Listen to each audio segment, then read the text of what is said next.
The private terminal at Meridian Jet Centre had never been this silent.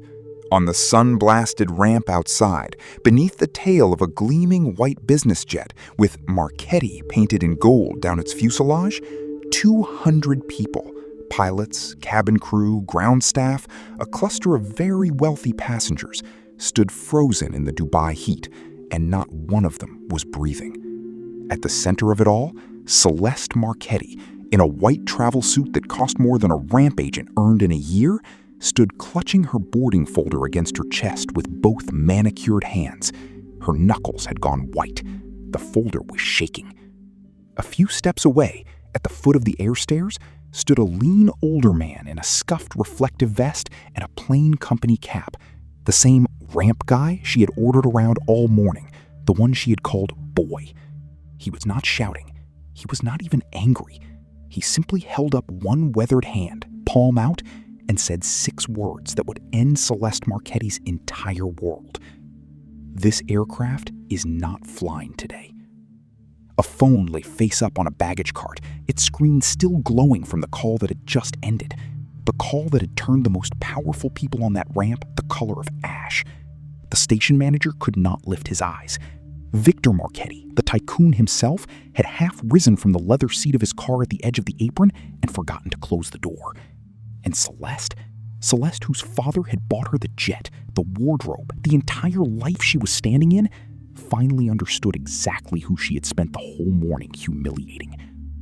To understand how a man in a $10 vest grounded a billionaire's private fleet in front of the entire terminal, and why every important person on that ramp was suddenly terrified of him, we have to go back a few hours to a cool Dubai dawn, a fuel truck, and the first cruel thing Celeste Marchetti said to the man she thought was nobody.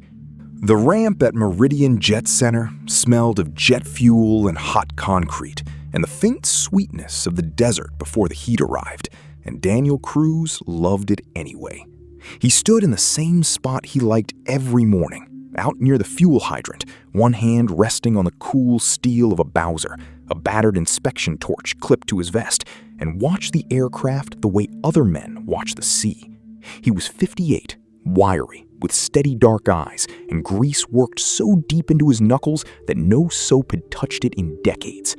Every few minutes, he would glance up and read something ordinary, the way a doctor reads a pulse, the way a tire flexed under load, the shimmer of a fuel cap left a quarter turn loose, the tired slump of a crew that had flown one leg too many. He liked the ramp. Out on the ramp, nobody performed. A wing was either safe or it wasn't. People were just people. When the first Marchetti jet of the day taxied in and swung its nose toward the stand, Danny looked up at the tail, that gold lettering, Marchetti, catching the low sun, and felt the old, familiar weight settle over him. Because Daniel Cruz was not really the ramp agent his borrowed vest said he was. His full title, printed on a badge zipped inside his coverall pocket, was Director of Flight Standards for the Gulf Civil Aviation Authority, the most senior safety inspector in the region, the man whose signature could renew an airline's license to fly or take it away. 2 weeks earlier, the authority had opened a special no-notice audit into Marchetti Aviation after a near catastrophe nobody outside the industry had heard about. A Marchetti jet had aborted a takeoff at high speed in Geneva, blown 3 tires, and stopped with its nose wheels in the grass. And the early data suggested the crew had been pressured to depart overweight, over hours, and over a known fault. The operator's entire air operator certificate, the piece of paper that let every Marchetti aircraft leave the ground, was now under review. And the man leading that review liked to begin the way he always had, not in a boardroom, but out on the ramp in a plain vest where the truth lived. Paper lies, his old mentor used to say. The ramp never does. That mentor was the reason Danny was standing there at all. 40 years earlier, Daniel Cruz had started at the very bottom of this industry, a teenage baggage handler in Manila loading holds in the rain for wages that barely fed him. An old chief engineer named Ben Santos had found the boy one night rebuilding a broken belt loader nobody had asked him to fix and decided he was worth the gamble. Ben taught him engines, then airframes, then the thing that mattered more than either. A checklist, Ben told him, is a promise to people you will never meet. The passenger asleep in seat 12 will never know your name. You keep the promise anyway. That is the whole job. Danny had carried Ben's words and Ben's worn inspection torch up through every rank there was. And he had learned the hardest way what happened when the promise got broken. Early in his career, as a young investigator, Danny had walked a debris field in a rice paddy at dawn and counted the dead from a crash that a later report reduced to 9 cold words. The operator pressured the crew to skip the check. He had knelt in that mud and promised the people who could no longer hear him that he would spend the rest of his life making sure the powerful never again talked a tired crew out of doing the one thing that kept strangers alive. That promise was why he still put on a vest at 58. It was why he was here.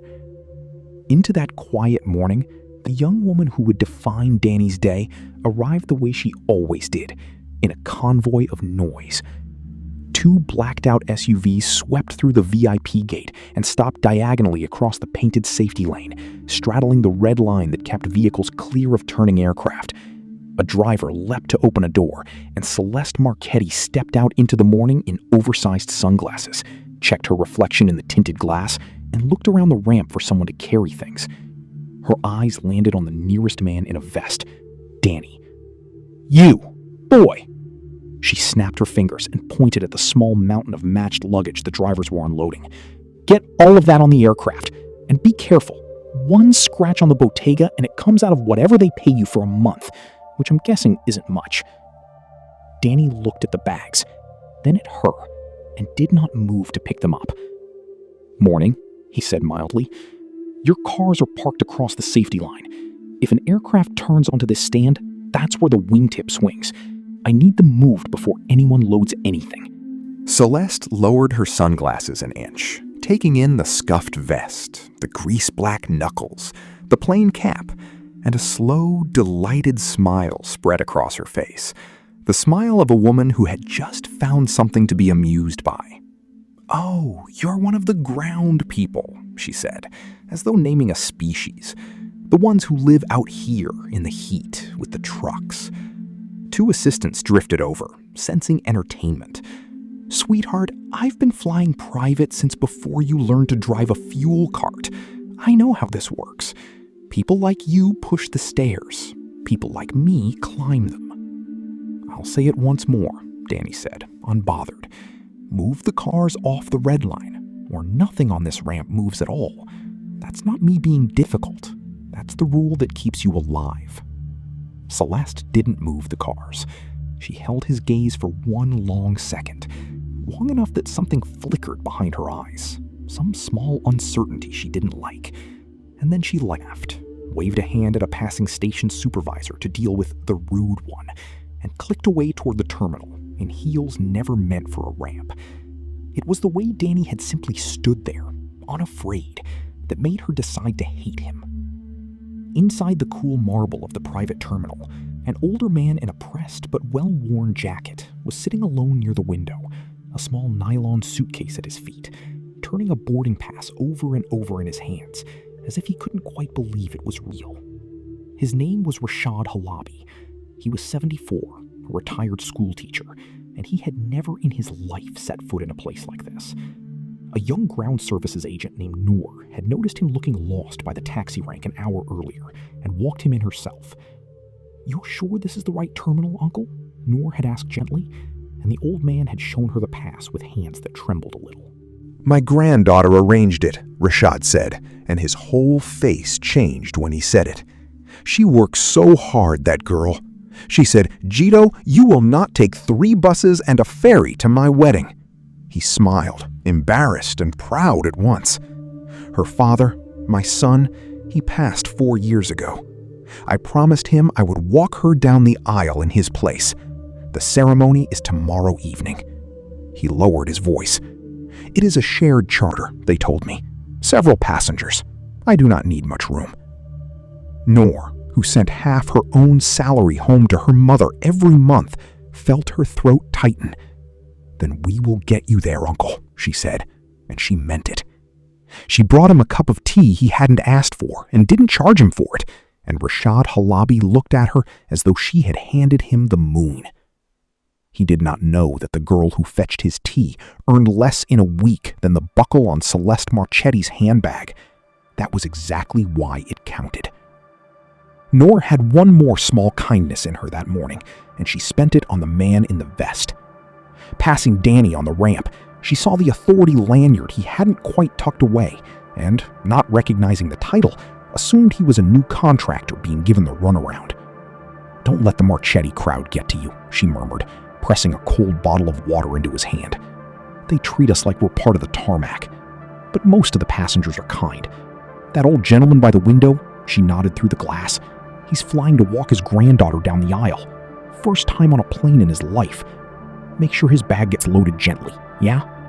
Danny took the water and looked for a long moment at the old man turning his boarding pass over and over in the sunlight.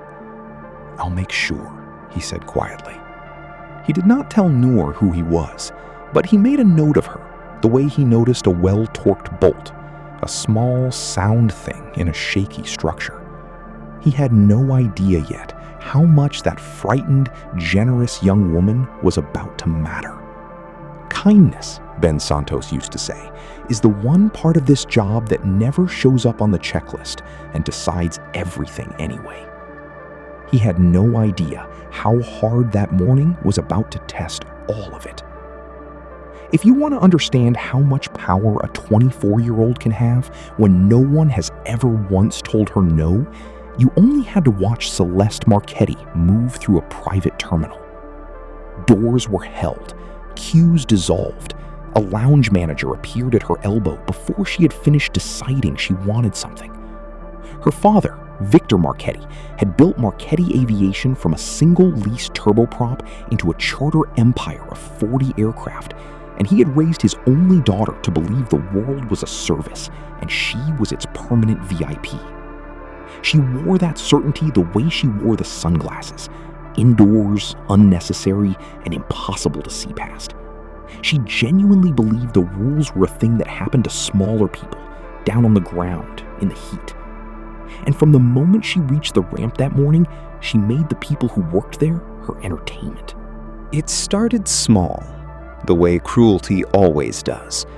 She left the water untouched and a torn-up tip on the counter as a joke. Lila, who had a diploma she was still paying off and a little brother she was putting through school, kept her chin level and said, "Of course, madam." It cost her something to keep her voice steady. Danny, checking a cargo manifest at the end of the counter, saw exactly what it cost, and he did not forget it. Then the charter itself became the problem, because here was the thing that truly set Celeste off that morning. She had assumed the jet was hers alone, and it wasn't. Her father, in a rare fit of practicality, had put her on a shared charter. 5 other passengers, a full manifest, ordinary well-off travelers, and 1 retired schoolteacher, because the family's own aircraft was down for maintenance. When Celeste saw the passenger list on the gate agent's screen and understood that she would share a cabin with strangers, she took it as a personal insult. "Absolutely not," she told the gate agent. "I don't fly with people. Move them to a later flight, or another aircraft. I don't care. I want this cabin cleared." The gate agent, flustered, explained that the flight was full and paid and legally manifested, that passengers couldn't simply be removed for preference. Celeste's smile went cold. "Do you know whose name is on the side of that airplane?" she said. "Call whoever you need to call. I'll wait. But those nobodies are not sitting in my air." And here the cruelty found its target, because the easiest passenger to push was the one with the least power to push back. A supervisor, sweating, made a series of phone calls, and the answer that came down from a Marchetti operations manager eager to please the boss's daughter was as simple as it was ugly. Bump the single traveling on the discounted seat. Bump the old man. They came for Rashad Halabi at the window. Danny, walking the cabin to check the emergency equipment before boarding, was close enough to hear it. The supervisor was as gentle as a man doing a shameful thing can be. "Sir, I'm very sorry. There's been a change. We're going to have to rebook you." And the old teacher stood up, confused, boarding pass in his trembling hand, and said the words that Danny would carry for the rest of the day. "But the wedding is tomorrow. My granddaughter. I promised her father. There is no other flight that reaches in time. I checked. This is the only one." His voice did not rise. It just thinned, the way an old man's voice does when the ground moves under him. "Please, I will sit anywhere. The back, the floor. I do not need the good seat. I only need to arrive." Celeste, halfway up the air stairs, turned and looked down at the scene with the mild irritation of someone whose view had been interrupted. "Oh, for heaven's sake," she said, loud enough to carry. "Boy," this at the supervisor, at Danny, at all of them, the whole class of people who existed to move her through the world. "My time is priceless. Move these nobodies and let's go. I have a spa booking in Nice." She flicked her sunglasses back down and disappeared into the cabin, and the matter, as far as she was concerned, was closed. Something cold and still settled in Danny's chest. The patient, dangerous anger of a man who has the power to end a scene and is choosing, for now, to watch it play out to the end. He watched an old man be walked back down the air stairs into the heat, clutching a nylon suitcase and a boarding pass that no longer meant anything. He watched Noor rush over, stricken, and try to comfort him. And he made a decision that had been forming since the red line at the gate. He was going to let this operation show him exactly who it was, all the way down, before he did a single thing about it. But Celeste was not finished handing him reasons. Up in the cabin, she had discovered a new grievance. The jet had come in warm. The auxiliary power unit that ran the air conditioning on the ground had been written up as faulty 2 days earlier, deferred for repair, and maintenance had cleared the aircraft to fly on the condition it wasn't run hard on the ground in the heat. Celeste did not care about deferral logs. She wanted the cabin cold, now, and she wanted to leave now. And when a flustered flight attendant explained there would be a short delay for fueling and checks, she began methodically to dismantle everyone within reach. "Why is this airplane hot? Why are we not moving? Do you understand that every minute you stand there apologizing is a minute of my life you are stealing?" She rounded on the captain when he came aft to explain the delay. A calm, gray-templed man named Reza Farahani, 30 years and 18,000 hours in the air. Are you the pilot or the valet? Because right now you're doing a wonderful impression of the second one. My father owns this airline. Start the engines, turn on the air, and go, or I will have your license before we land." Captain Reza, to his credit, tried. "Madam, I understand the frustration, but we have a fueling operation to complete and a defect that limits ground running. I won't rush a safety check. It's for your protection as much as—" "I don't need protection," Celeste snapped. "I need a spa. Do your job, or I'll find a pilot who wants to keep his." And here was the moment that told Danny everything. Because Captain Reza, a good man, a careful man, but a man with a mortgage and 2 kids in university and a very clear memory of the last colleague who disappointed the Marchettis, hesitated.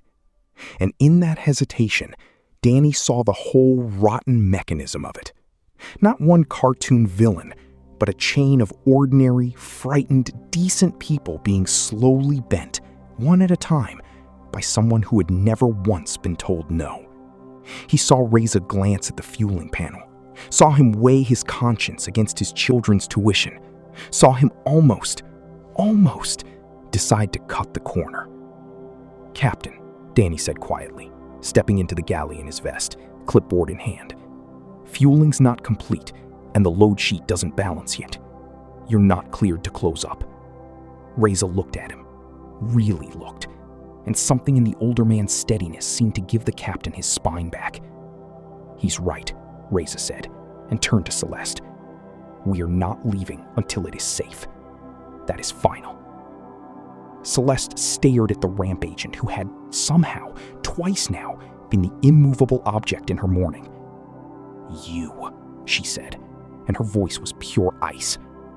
"I don't know what your problem is, but I'm going to enjoy watching you lose this little job." She pulled out her phone. "Smile. I'm sending your face straight to the station manager and to my father." Danny let her take the photo. He had a feeling it would be useful later. He was right. He was not the only one Celeste tried to break that morning. Cruelty, once it is rewarded, always spreads to whoever is weakest. And the weakest person on that ramp, by every measure the powerful use, was Noor. When the young agent quietly rebooked poor Rashad onto a hopeless string of connections, and then, unable to bear it, murmured to the supervisor that bumping a grandfather for a spa booking was not right, Celeste overheard. She turned the full weight of her boredom on the girl. She said, "You, what's your name?" She smiled. "That's how it works, darling. I don't remember your name. I don't have to." Noor's eyes filled, but she did not look away, and she did not apologize. Danny watched a frightened young woman hold her ground for a stranger who could do nothing for her, and felt the last piece of his patience turn to something harder and more useful. He crossed the ramp, and quietly, so only she could hear, said, "You did the right thing. Write down what you saw today. Times, names, exactly as it happened. Don't lose it." Noor blinked at him, confused. "Why?" she whispered. "Because," Danny said, "people who write things down are much harder to erase than people who shout." That afternoon, in the shade of the fuel bowser, Danny did a different kind of walk-around. Celeste hadn't only insulted him. She had humiliated a lounge attendant, bullied a captain toward a shortcut that could have killed everyone aboard, threatened a young agent's job, and thrown a grieving old man off a flight for the crime of needing the cheap seat. She was building a pattern, and a pattern, Danny knew, is exactly what turns a bad morning into a finding. So he began, methodically, to gather it, not raging, charting. And a man who charts is far more dangerous than a man who shouts. Late in the boarding delay, Danny climbed to the cockpit to sign off the fuel figures and found the aircraft's technical log open on the pedestal, where Celeste's demands had left the crew rattled and careless. He did not alter a single entry. He simply read it and saw in the operator's own handwriting the defect that had haunted this whole audit. The auxiliary power unit, written up as faulty, deferred once, then deferred again past its limit, with a note that a Marchetti operations manager had instructed the crew to keep flying it because a repair would ground the aircraft over a busy charter weekend. Beside it, the fuel and load figures for the Geneva leg, the near disaster, showed the jet had departed over its maximum weight. The pressure that had almost killed a plane full of people in Switzerland was written right there, in ink, in the operator's own book. Danny closed the log, clipped Ben's old torch back onto his vest, and went to make a call from the quiet end of the ramp. He didn't yet know exactly how far up the chain that pressure went, but he had a feeling, and he was right. The morning's delay was supposed to end the way every Marchetti delay ended, with the operator caving to the family and the aircraft rushing to leave. And for a few minutes, it looked like it would, because Celeste made one more call to a Marchetti operations manager named Gerald Whitmore, the company's director of ground operations, a smooth, tired man whose entire career consisted of making the boss's problems disappear. "There's a ground contractor and a nervous captain holding my flight hostage over paperwork," she told him. "Fix it. I want wheels up in 20 minutes, or I'm telling Daddy which of his managers can't handle a simple departure." Whitmore did what he always did. He came down to the ramp, took Captain Reza aside, and applied the quiet pressure that had bent this operation for years. "Reza, it's a short leg. The APU thing is deferred. It's fine. We've flown it all week. The weight's within a rounding error.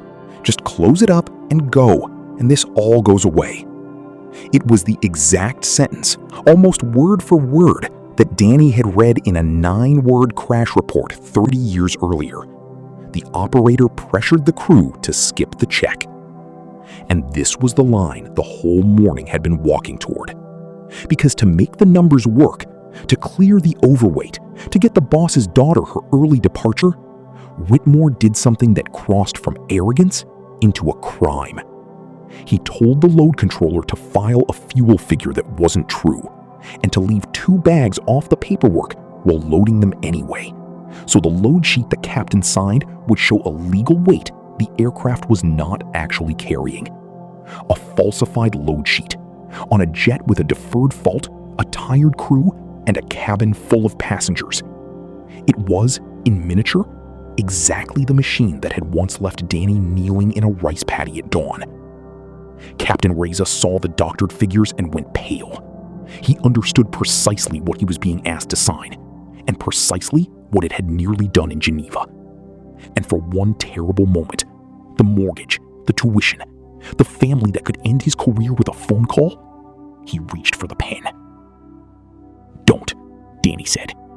He had come up the air stairs quietly and was standing in the cabin doorway.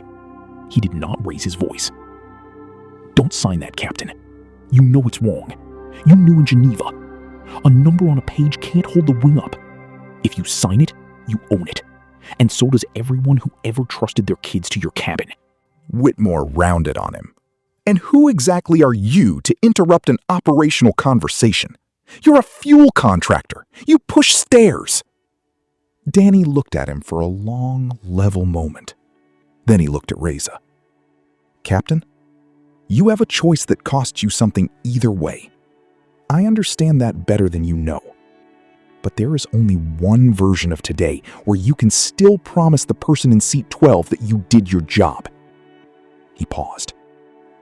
"Do the right one. I'll make sure it doesn't cost you what you think it will." Reza put the pen down. "I'm not signing a false load sheet," he said, and his voice shook, and he said it anyway. "Delay the flight, do the fault properly, or find another captain. But no one's flying this aircraft on those numbers." Whitmore's face went ugly. Here was where the machine did what machines like it always do. It looked for someone weak to punish. Within the hour, 2 things happened. Captain Reza Farahani was quietly stood down pending review for refusing a lawful operational instruction and causing a commercial disruption, a Marchetti euphemism for embarrassing the boss's daughter. And young Noor, whose only crime was writing down what she'd seen and murmuring that it wasn't right, was told at the end of her shift not to come back. Her agency contract was being terminated, effective immediately, on Whitmore's direct recommendation, for conduct unbecoming toward a premium client. That detail was not a small one. Noor's agency wage was the whole reason her little brother stayed in school, and her mother kept the lights on. The same phone call that fired her for having a conscience also switched off a household 3 time zones away. And Captain Reza's suspension meant that a careful man who had just saved a plane full of strangers would be blamed for the delay he'd caused by refusing to kill them. So Celeste Marchetti's morning of boredom had not merely thrown one old man off a flight. It had reached out and broken the 2 people who'd been brave, and cleared the way for a doctored load sheet to fly again on the next crew willing to bend. When Danny learned that Noor had been fired and Reza stood down, when he watched the young agent walk out through the staff door with her badge in a plastic bag, and the old teacher still sitting by the window with nowhere to go, something in him that had stayed patient all morning went very still and very cold. This was the line the whole day had been walking toward. Not rudeness, not a spa booking, a falsified safety document, and 2 honest people crushed for refusing to be part of it. He found Rashad Halabi first, by the window, small in the big leather chair. "They gave my seat away," the old man said. "Not bitter, just lost. The girl who was kind to me, they sent her home crying, all so a young lady would not have to share her air. He looked down at the boarding pass still in his hand. I will miss my granddaughter's wedding. I promised her father. 40 years I taught other people's children right from wrong. And today I learned that a rich girl's afternoon is worth more than an old man's promise. His voice finally cracked. What do I tell that child tomorrow? Danny sat down beside him. For a long moment he said nothing. Out on the ramp, the white jet with the gold name sat waiting for a crew that would bend. "Uncle," Danny said finally, and his voice had changed. Something underneath it had gone very quiet and very hard. "I need you to trust me for 1 hour. Don't leave. Don't sign anything they offer you." "Stand up for what, my son? They have already decided. People like them always win the morning." "Not this morning," Danny said, and put his weathered hand over the old man's. 1 hour. And after today, you will get to that wedding, and you will never again have to ask a person like her for permission to matter.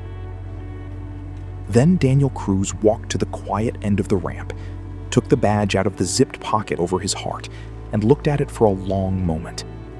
Director of Flight Standards, Gulf Civil Aviation Authority, and thought about a rice paddy at dawn, and an old engineer's torch, and a promise to people who could no longer hear him. He dialed the one number he had been saving all morning. Fatima Al-Mansouri had been Director General of the Gulf Civil Aviation Authority for 9 years, had come up through the same ranks Danny had, and did not startle easily. When her private line rang and the screen said Daniel Cruz, she picked up on the first ring. "Tell me what you're standing in," she said. "A mess I want to fix correctly," Danny said, and told her everything. The red line, the bumped grandfather, the bullied captain, the deferred fault flown past its limit, and finally the falsified load sheet Whitmore had ordered and Reza had refused to sign. Fatima listened without interrupting. When he finished, there was a short silence. "You could ground that single aircraft right now on your own authority and be entirely correct," she said. "So tell me why you haven't." "Because one grounded jet is a bad afternoon for them," Danny said. "It teaches nobody anything. I've watched this operation bend good people all morning, Fatima. The rot isn't one airplane. It's a culture that treats the checklist as an inconvenience whenever the family's in a hurry. I don't want to write up a tail number." "Then don't make a scene," Fatima said, and he could hear the old inspector smiling. "Build the case, move quietly, and when you're ready, let them make the scene at their own departure." What followed over the next hour was a masterclass in patience.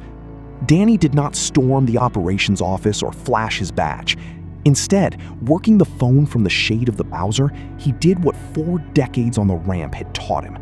He gathered the truth until it was too heavy for any amount of money to lift.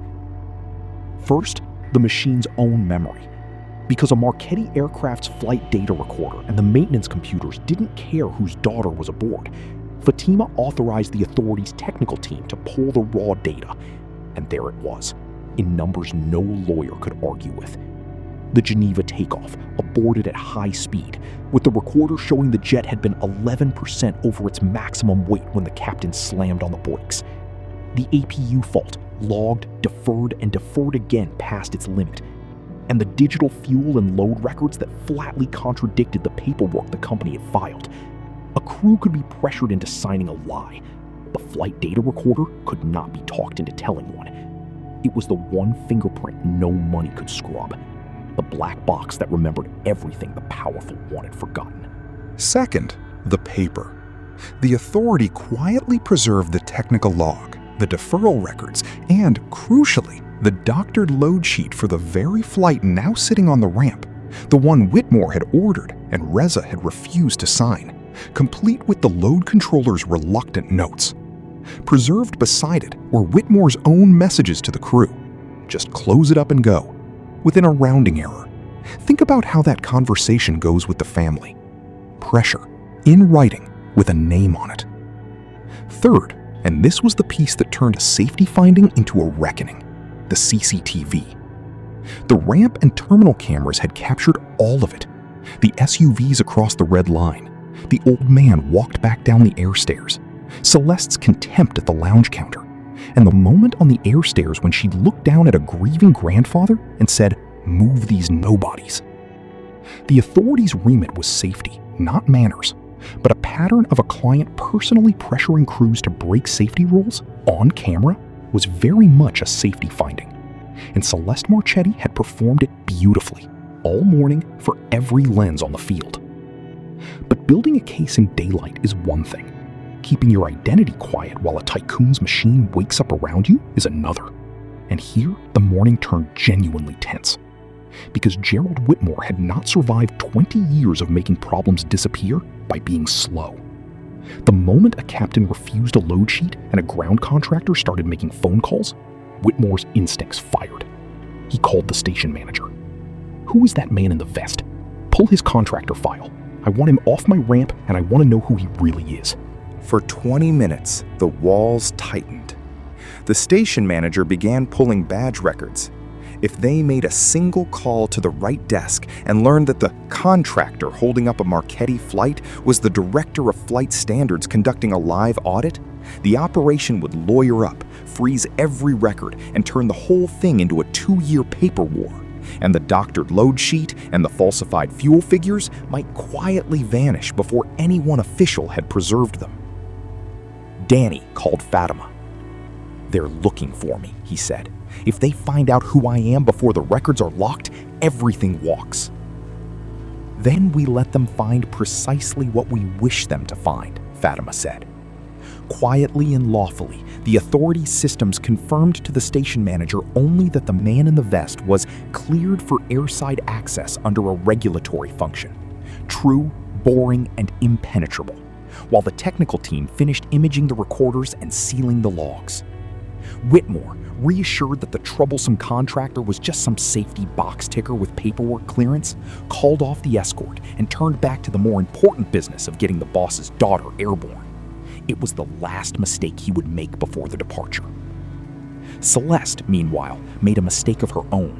She tried to buy a witness.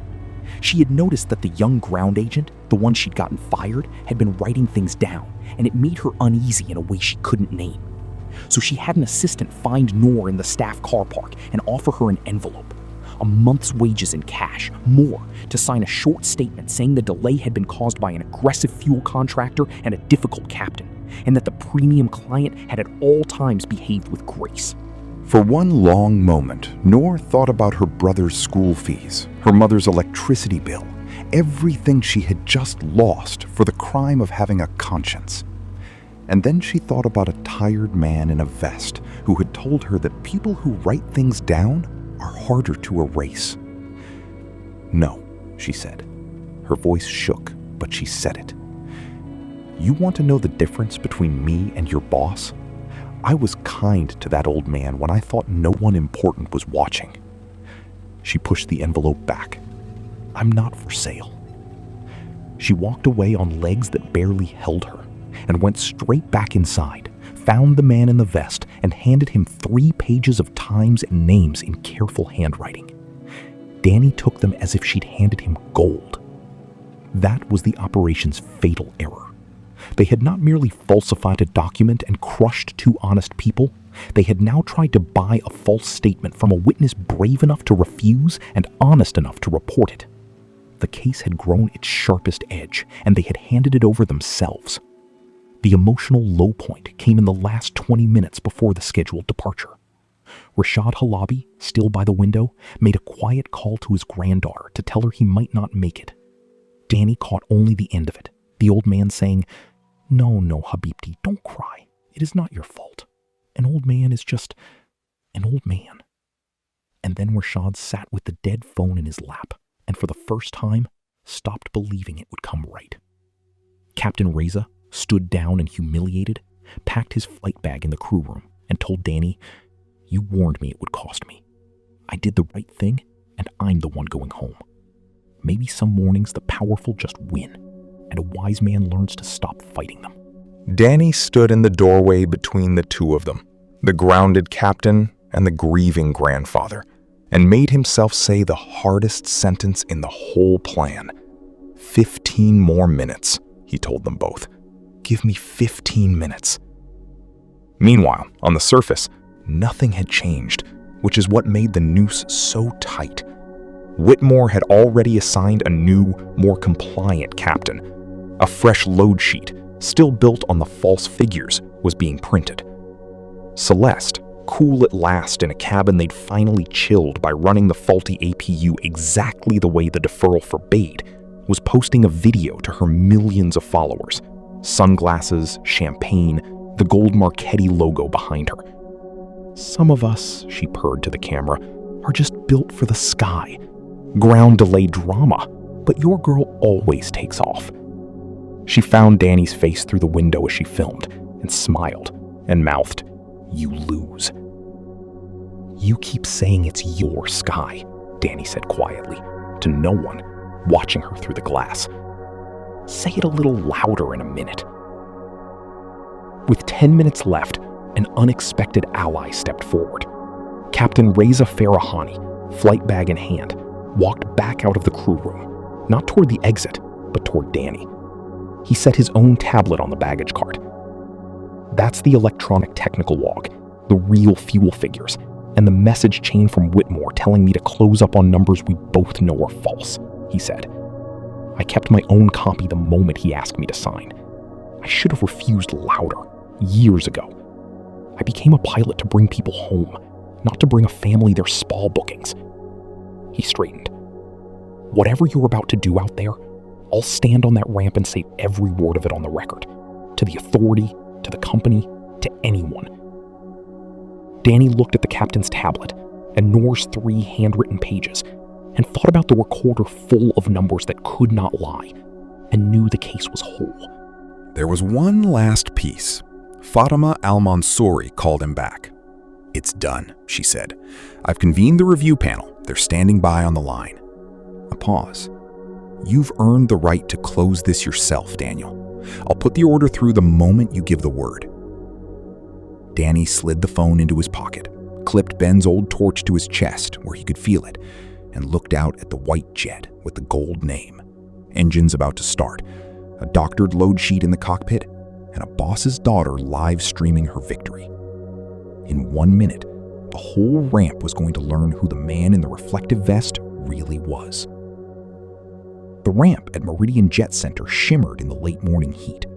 The Marchetti jet sat glooming at the stand, its air stairs still down, its new captain in the cockpit running the checklist off the false numbers. A ground crew stood by to pull the chocks. At the edge of the apron, a black car had arrived and stopped, and out of it had stepped the man himself, Victor Marchetti, silver-haired, unhurried, come to see his daughter off before her holiday, and to remind the station, by his mere presence, whose ramp this really was. Celeste leaned from the cabin door at the top of the air stairs, phone still recording, ready to wave to Daddy and go. And in the shade at the bottom of the stairs, in a scuffed reflective vest, stood Daniel Cruz. The supervisor gave the signal. The right engine began to spin up with a rising whine. And Danny stepped forward onto the painted line at the foot of the air stairs, raised one weathered hand toward the cockpit, and drew the other flat across his throat. The universal ramp signal, known to every pilot on Earth. Shut it down. The engine spun down. The whine died. In the sudden hush, Celeste's voice carried from the top of the stairs, shrill with disbelief. "What are you doing? Start it again! Who told the fuel boy he could... Daddy? Daddy, tell them!" And at exactly that moment, a second car pulled through the airside gate. An authority vehicle, plain white, a small team stepping out with document cases. And Danny's phone, resting on the baggage cart, lit up and connected on speaker, loud in the silence. A voice came from it, clear across the whole ramp. "This is Fatima Al-Mansouri, Director General of the Gulf Civil Aviation Authority. Effective immediately, by order of this authority, the Air Operator Certificate of Marchetti Aviation is suspended pending a full safety audit. No aircraft in the Marchetti fleet is cleared to depart. Would the Director of Flight Standards please confirm he is on site and in command of this action?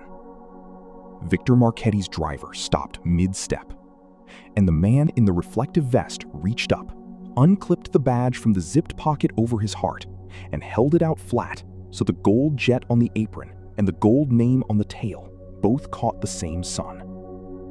"Confirmed," Danny said into the phone, not loudly because he did not need to. "Daniel Cruz, Director of Flight Standards. I'm on site. The fleet is grounded." And the whole ramp turned the color of ash. The station manager's face drained white as he understood who he'd sent a supervisor to escort off. Gerald Whitmore actually took a step backward, as if distance could help.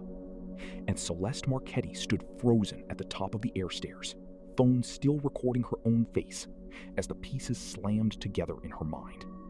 "Boy, push the stairs. Move these nobodies. I'm sending your face to my father." Every contemptuous word she had said that morning, she had said to the one man who could ground her family's entire empire. Danny walked to the foot of the stairs and looked up at her. He did not raise his voice. He did not need to. "This aircraft is not flying today." The same 6 words the whole story had opened on. Celeste's mouth opened and closed. You can't. Do you have any idea how much this jet costs?" "You kept asking all morning if I knew who you were," Danny said.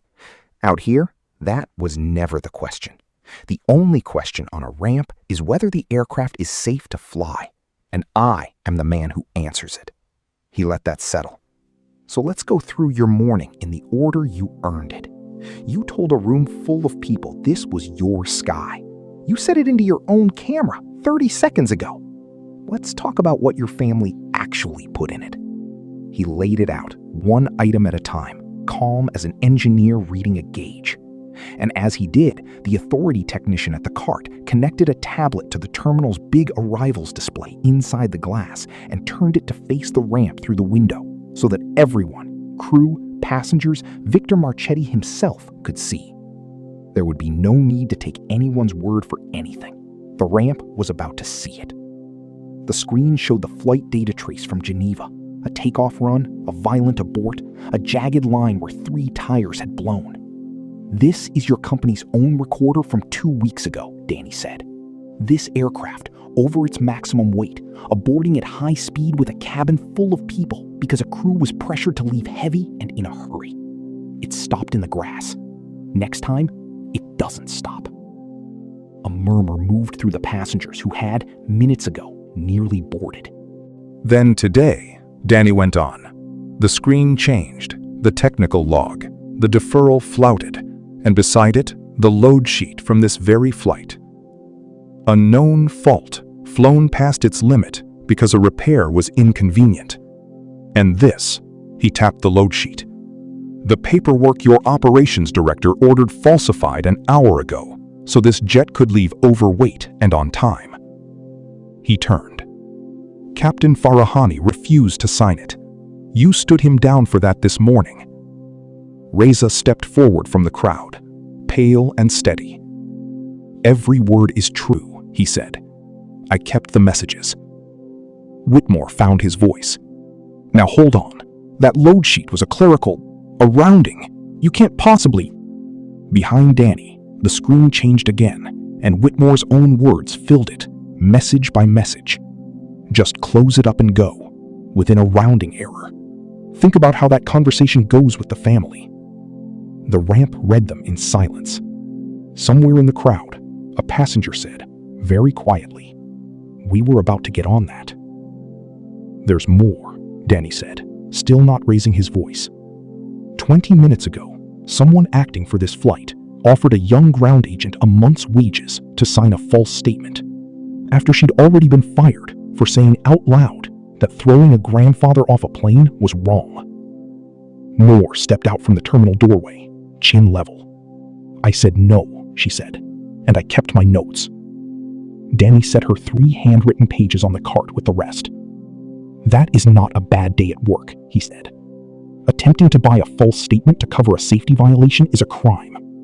You tried to purchase a poor girl's honesty, and it turned out she had more of it than this entire company could afford. Then he looked, last, up the air stairs at Celeste, and past her to the silver-haired man frozen beside the black car. And the person who set all of it in motion, Danny said, stood at the top of these stairs this morning, looked down at a 74-year-old man traveling to walk his granddaughter down the aisle in her dead father's place, and called him a nobody who was sitting in her air. She had him thrown off so she wouldn't have to share a cabin. The CCTV of the air stairs played silently on the screen. Celeste, sunglasses down, waving a dismissive hand at an old man being walked back into the heat. The authorities' business is safety, not manners. But a client who personally pressures crews to break the rules again and again until they nearly die of it, that is the most dangerous thing on any ramp. Money in the cockpit. Victor Marchetti finally moved, crossing the apron with both hands raised, his voice the smooth, reasonable instrument that had bent 30 years of rooms. "Mr. Cruz, Director, surely we can be sensible about this. My daughter is young. Mistakes were made at the operational level. Heads will roll, I promise you. Name what it takes to make this right. A donation to the authorities' safety fund? A consultancy? Anything. Everything has a number." That, Danny said quietly, is exactly the sentence that grounds you. He looked around the silent ramp, at the passengers, at the crew, at the gold name on the tail. A man tried to buy a young woman's silence an hour ago. Now a man is trying to buy a regulator on an open line. That is the whole disease in 2 sentences. The review panel was still connected. The offer had carried to every one of them. A few of the passengers actually gasped at the nakedness of it. Danny did not argue and did not shout. He simply let the offer hang in the hot air until its own ugliness had filled the whole apron. He turned back to Celeste and delivered the payoff, beat by beat. So here is how today ends. This flight is canceled. Every passenger will be rebooked and cared for at the operator's expense, the real one, not the one on the false sheet. The fleet stays on the ground until the authority has audited every log, every deferral, and every load sheet Marchetti Aviation has filed this year, and I don't think the certificate survives what we're going to find. The falsified documents and the coercion go to the enforcement division this afternoon. And here, Celeste Marchetti, who had never in her life heard the word no, finally heard it. And she did not freeze, and she did not rage. She unraveled. First came the disbelieving laugh, high and brittle. "This is absurd. Do you know how many followers just watched?" Then, when Danny only looked at her, the frantic bargaining, the exact reflex her father had taught her. Wait, whatever they're paying you, I'll triple it. Name a number, I'll make this the best decision you ever... And when that too landed in silence, something in her simply gave way. The sunglasses came off. Her hand was shaking too hard to hold the phone. It slipped and clattered down the air stairs, and she did not reach for it. She sank down onto the top step of the stairs in her white travel suit, on the dirty metal she had swept up an hour before. And for the first time in her life, she had absolutely nothing to say. She looked very small for someone to stand with her, and found her assistants studying the tarmac and her father already half turned away, murmuring to a lawyer on his phone, calculating his own survival, because that had always been the only language the family truly spoke. And in that silence, sitting on the stairs she had once ordered a stranger to push, Celeste Marchetti understood something that would outlast any headline. She had spent her whole life surrounded by people, and not one of them was crossing the ramp to her now, because she had never once crossed anything for anyone else. "For what it's worth," Danny said, and his voice was quieter now, almost gentle. "None of this had to be your warning.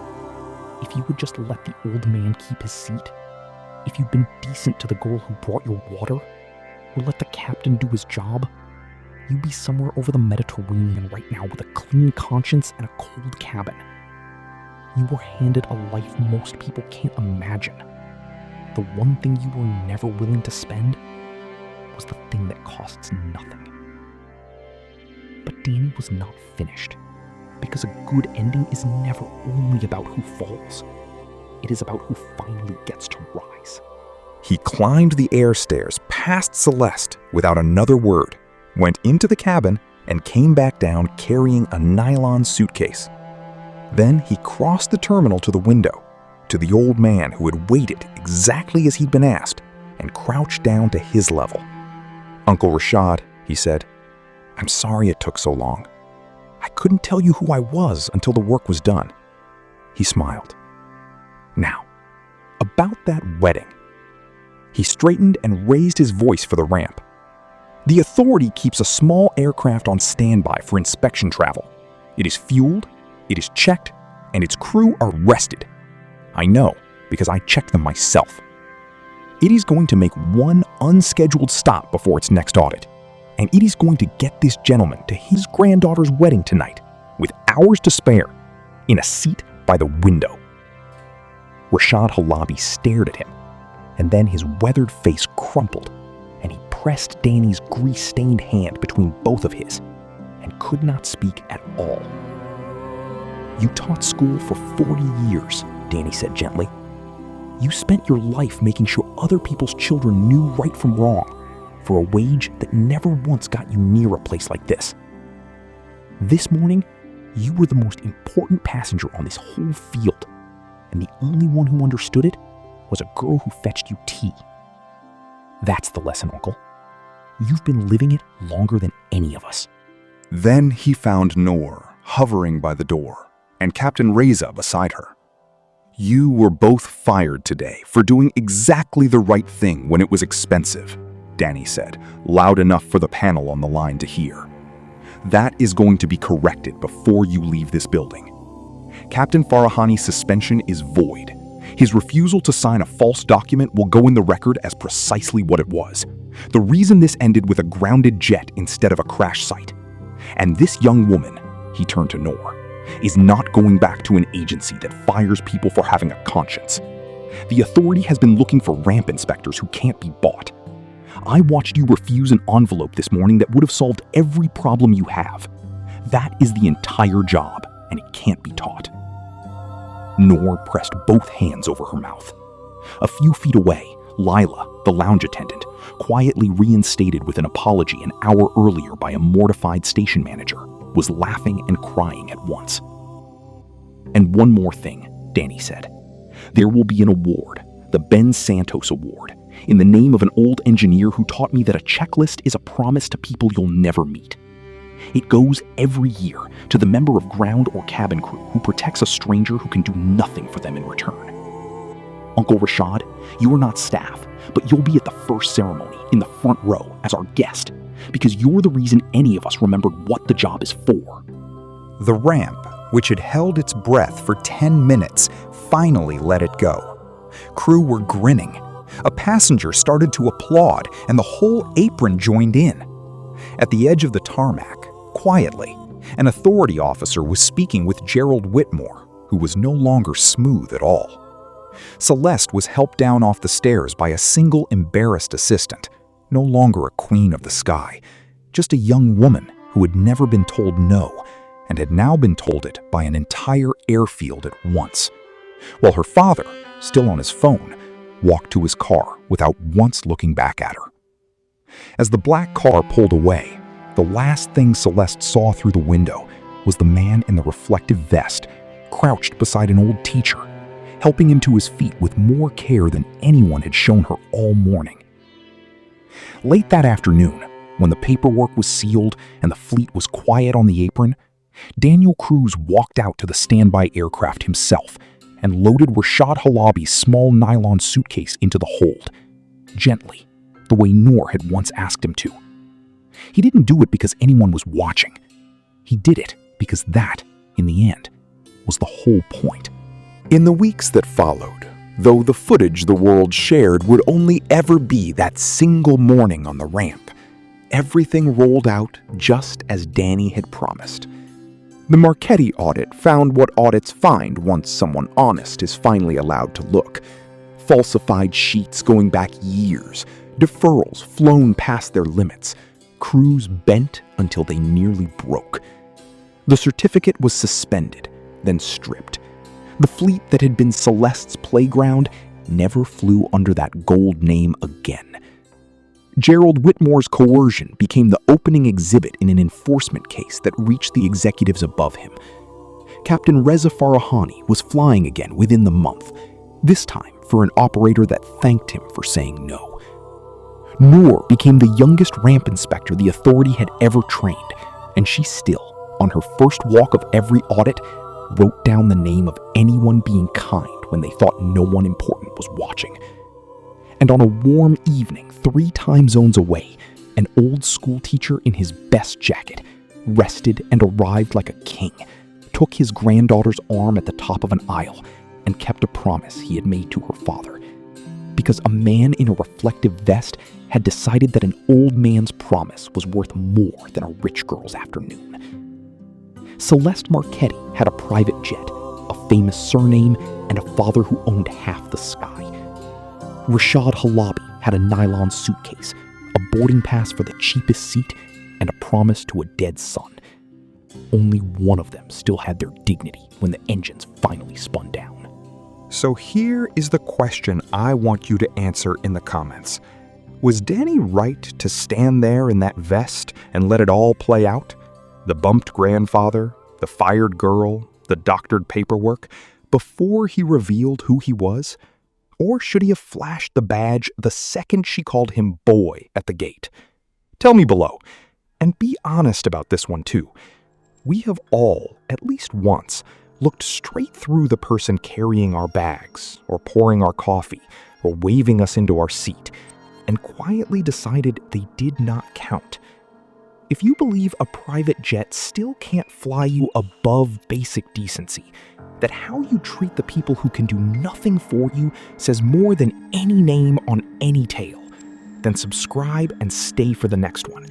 Because next time, we're stepping aboard a 200-foot super yacht in Monaco, where a shipping heiress humiliates the quiet new deckhand in front of her glittering guests, never once imagining that the hired help scrubbing her deck is the one person who holds the paperwork that decides whether her family keeps the boat at all. You won't believe how that one ends.